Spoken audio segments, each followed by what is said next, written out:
মইনাখুৰুং মজলীয়া বিদ্যালয়ত গণিত ভাল পাওঁ আহা কাৰ্যসূচী ৰূপায়ণ। গণিত আমাৰ জীৱনৰ লগৰী। গণিতক বাদ দি বিশ্বব্ৰহ্মাণ্ড চলিব নোৱাৰে। সংখ্যাহে বিশ্বব্ৰহ্মাণ্ডক নিয়ন্ত্ৰণ কৰে। গণিত হৈছে যুক্তি আৰু সত্যৰ সংকেত।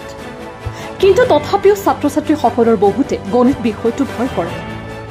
গণিতক জীৱনমুখী কৰিব পাৰিলে আৰু আমাৰ বাস্তৱ জীৱনত গণিতৰ প্ৰয়োজনীয়তাৰ বিষয়ে শিক্ষাৰ্থীৰ মনত প্ৰতিস্থাপন কৰিব পাৰিলেহে গণিত ভয় আঁতৰিব।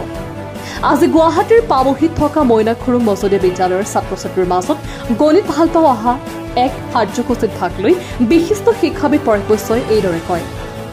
শিক্ষাৰ উত্তৰণৰ হকে গঠিত ন্যাস পৰেশ বৈশ্য ফাউণ্ডেশ্যনৰ পোহৰ বিদ্যালয়ৰ উদ্যোগত আয়োজিত এই অনুষ্ঠানত বিদ্যালয়খনৰ গণিত শিক্ষয়িত্ৰী জেউতি পেগুৰেও সহযোগ কৰে।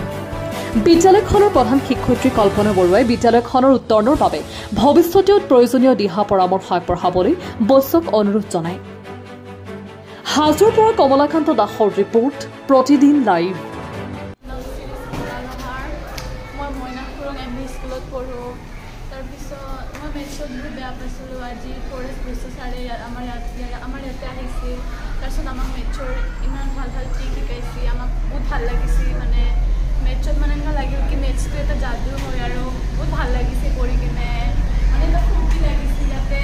এইটো ফূৰ্তিটো এনেকুৱা লাগিছিল কি চাই আমিও কেতিয়াবা মেথছ পাৰা হৈ যাম আৰু ভাবি লৈছোঁ কি মেথছ সদায় ভাল কৰিম।